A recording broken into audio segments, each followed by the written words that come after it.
Welcome to Totally Woman Podcast. Totally Woman is a bi-weekly podcast that uncovers essential health knowledge and highlights inspiring journeys that transforms women's lives. I'm your host, Rosemarie Crosdale, a licensed adult gerontology nurse practitioner, and this season, we want to hear from you. Email us at totallywomanpod1@gmail.com and find us on Instagram at totallywomanpod to join our conversation. While we encourage you to listen to this podcast for health tips, it is not a substitute for a relationship with a primary care provider or clinic. Now let's get to today's episode.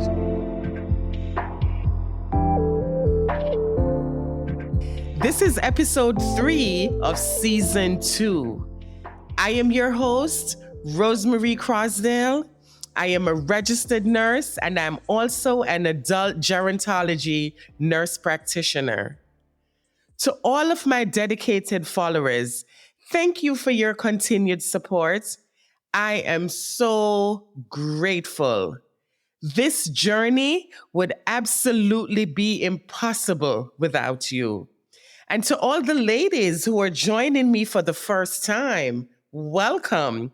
Welcome to Totally Woman. You will not be disappointed as I discuss topics that relate to our physical, mental, and our emotional makeup. And ladies, understand, nothing is off limits. Before I go any further, February is Black History Month. Yes, this is Black History Month. During this month, we get to shine the brightest of light on the women and the men in our history that have paved the way that we can experience the freedom that we're experiencing today. It is on the backs of these giants that we are able to stand in a world that is still not perfect, but still we continue to rise. February is also National Heart Awareness Month.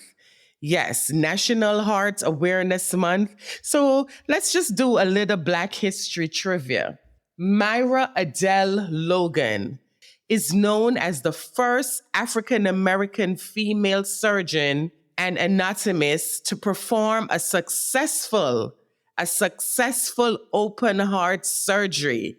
Logan was the first Black woman to be elected to the American College of Surgeons. What an impact this woman must have made during her time. Oh my God, unbelievable. And yes, there's another lady. The first female doctor of medicine was Dr. Rebecca Lee Crumpler, who was also an author. She was the doctor of medicine in 1864. Rebecca Lee Crumpler. Oh my God, what an amazing history we have, even in medicine, to see how our women, right? Oh my God, yes, I am so, when we look at this, we must be proud. Ladies, we are so proud, so proud. So let's get into today's episode. February is also, like we said, it's National Heart Awareness Month. And ladies, do you know that heart disease is the leading cause of death in women in the United States? The leading cause of death in women in the United States, especially among Black and brown women. Heart disease, the rate of death in women is even higher than some cancers. That's how bad heart disease is. So, what are some of the risk factors that would cause us as women to get heart disease?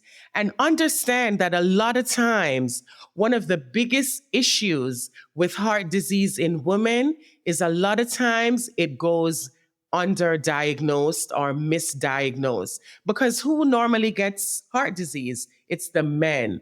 Most of the workup, everything that we know, a lot of the symptoms, they were linked to men. So when women complain of chest pain, they are viewed in a different light. Either they're undermined or they're undiagnosed in the wrong way.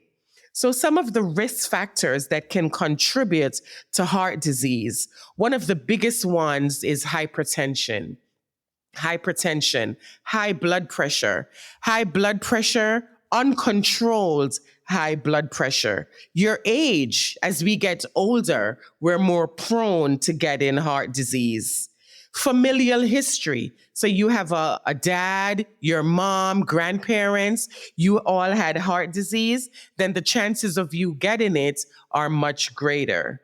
Let's not talk about stress. Stress is like one of the biggies out there. High cholesterol, diabetes, lack of exercise, and also smoking. These are some of the risk factors that contribute to heart disease. One of the ones that I really want to pay special attention to, though, is hypertension. So, hypertension, what do we consider high blood pressure, right? What are the numbers? When we talk about high blood pressure, how high does the blood pressure has to be? And according to the American Heart Association, 140 over 90 is what is considered high blood pressure, uncontrolled blood pressure. Ladies, I cannot talk enough about screening. Screening, there's screening for everything. And in this case, we want you to be screened for high blood pressure, right? So therefore, you have to be following with your primary doctor. High blood pressure that is uncontrolled will put pressure on your heart to do more work. So here it is now. If your blood pressure is high, then your heart now has to do more work. In order for us, for the heart to pump blood to the rest of, our circulatory system, then it needs to be working much harder. When the blood flow is obstructed, it can also cause narrowing of the heart muscles. And if the heart muscles are now narrowing, the blood cannot flow effectively. And if the blood is not flowing effectively, then there now is going to cause either some pain, some shortness of breath. You may become diaphoretic where you're sweating. You may experience some nausea. You may have some weakness or fatigue.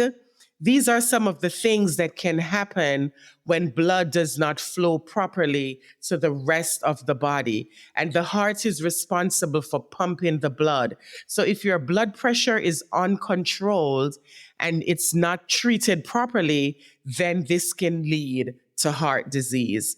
The heart is doing more work than it's supposed to. And over time, one of the effects can be heart disease.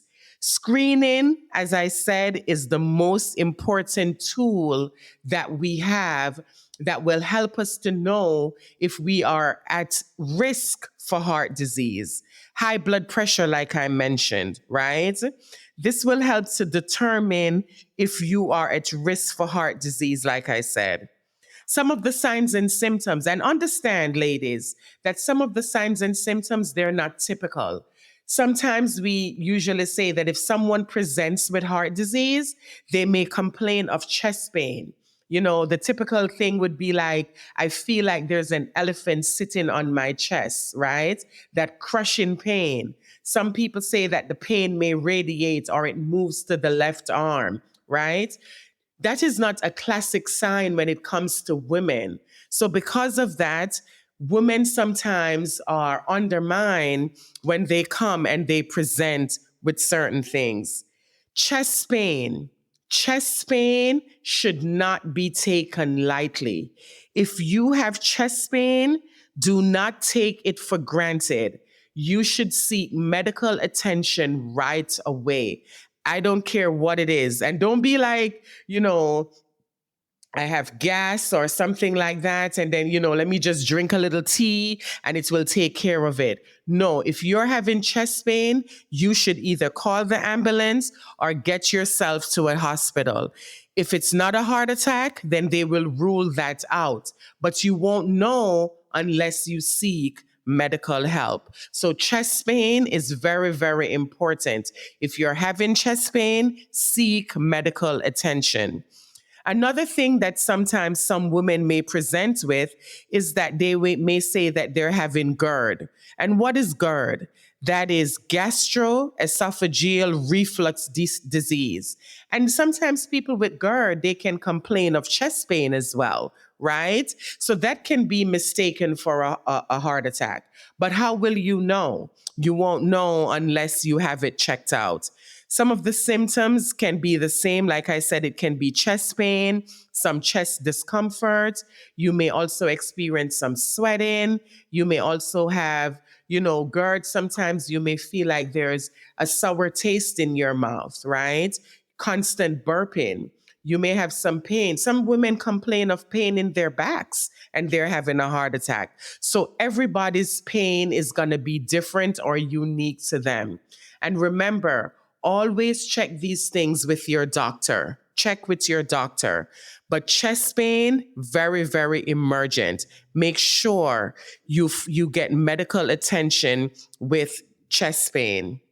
With adequate screening, hypertension can be treated initially, right? So if you are, you present to the doctor, your blood pressure is high, right away, we don't put you on medication. Right away, we suggest, some lifestyle changes, maybe changes to your diet, incorporate more fruits, more vegetables. If you're leading a sedentary lifestyle, maybe you're at a job where you're sitting at a desk, for 8 hours a day, you're not getting enough exercise. These are some of the things that we would initially suggest that you would do, lifestyle changes. And then we would follow up, let's say in another 3 months to see where exactly now your blood pressure is. And this modality has worked very, very effectively where we put people, they make lifestyle changes and they're able to control their blood pressure without taking any medication. But there are those instances where medication has to be incorporated because the blood pressure is still not controlled. And some people will do the lifestyle changes, they may not stick to it or different things may occur why they're not sticking to it and the blood pressure is still high for whatever reason. There may be other comorbidities. Some people, they may have diabetes. They may also have high cholesterol. These are things also that you would need to be screened for. A fasting blood sugar to see if you have diabetes, right? They would also be doing an A1C, hemoglobin A1C, which is a blood work that is used to diagnose type 2, diabetes as well. Okay. Also, your blood work will be checked to check your cholesterol level as well. Because if your cholesterol level is high, atherosclerosis, right?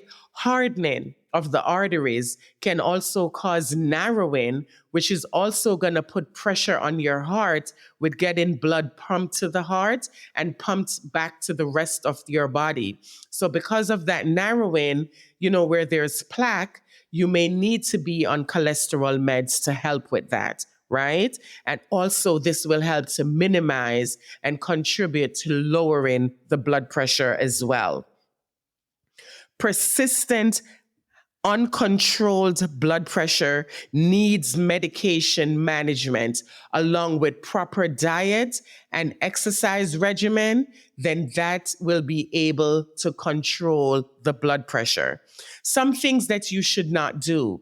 If you're on high blood pressure medicine, now you take the medicine, you maybe feel better, your blood pressure is now doing better. You cannot just stop taking the medication. So never just stop taking the medication. You should be weaned off of the medication, and your doctor should be the one weaning you off of the medication. which is tapering you down. So let's say they started you at a dose of 5 milligram of amlodipine, for example, which is also known as Norvasc, which is a calcium channel blocker. And that is one of the medications that they would put a lot of, African American people on because they find out that it works very well for hypertension in Black people. Right now, instead of them giving you 5 milligrams, they would probably cut it down to 2.5 until they have reduced it completely, where now your blood pressure is controlled and you don't need the medication anymore. But never you just stop abruptly taking your medication.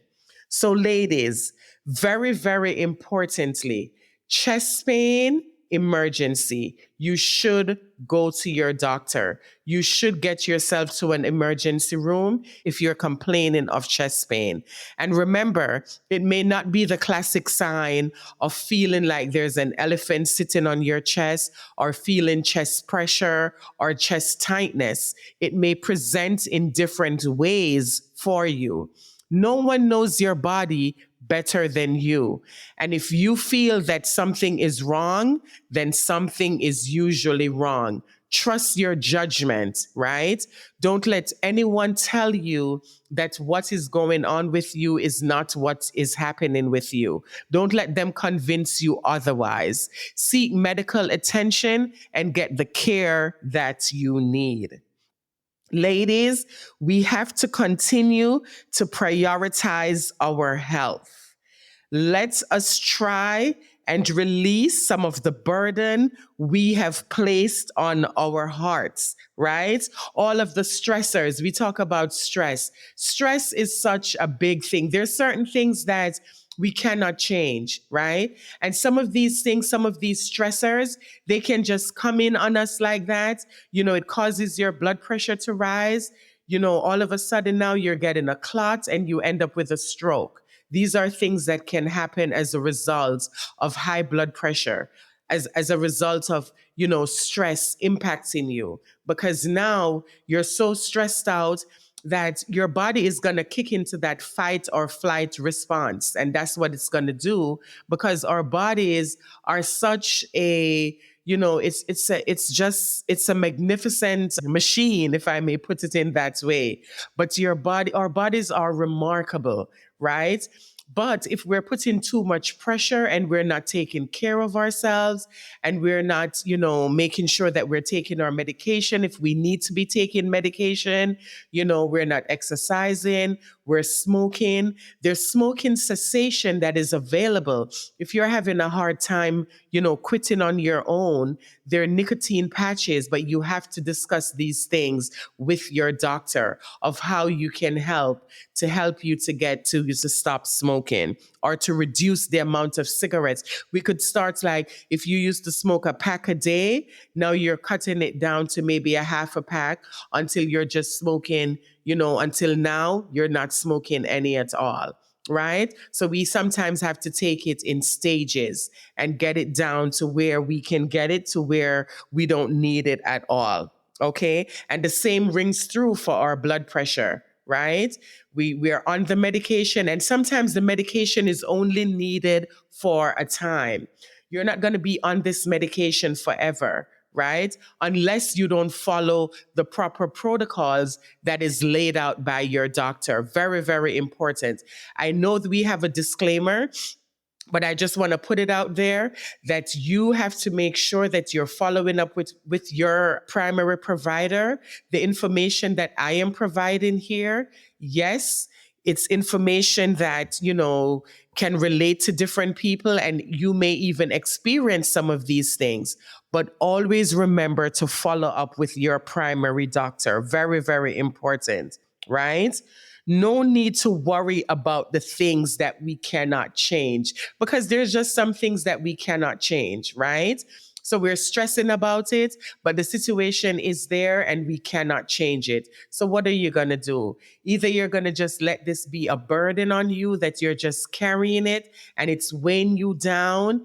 It's causing your pressure to go up. You can't do anything because all you're doing is just concentrating on these things that are adding something negative to you. right? Negatively impacting you by causing your blood pressure to go up, right? There is only one of you, but you have to treat you like the queen you are, right? You have to treat you like the queen that you are, right? Tomorrow is Valentine's Day, and I just want to take the opportunity to wish all of my Totally Woman listeners and followers a happy, happy, happy Valentine's Day. Tomorrow, I want each of you to be your own Valentine. Yes, you have to be your own Valentine because guess what?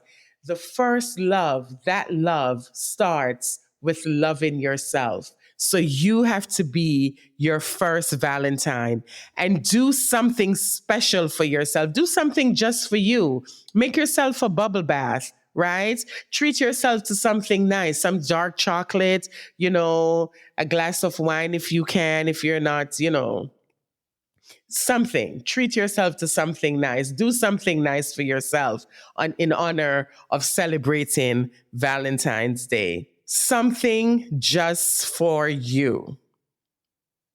Ladies, you are worth it. You are worth it. Your heart is worth it. You are worth it, right? You are definitely worth it. As a tribute to the Honorable Robert Nesta Marley, the One Love movie is also opening tomorrow as well on Valentine's Day. Bob Marley, a true legend whose music promoted messages of love, peace, and social justice and unity among everyone, was a global and international reggae superstar. His music lives on today, right? It lives on today. The pioneer, one of the leaders, he is regarded for making reggae music known internationally. I would sing for you, but I'm not a good singer. So guess what? One love, one heart. Let's get together and feel all right. Yes. And ladies, like I always say, let us continue to motivate, uplift, and inspire each other. Until next time, one love.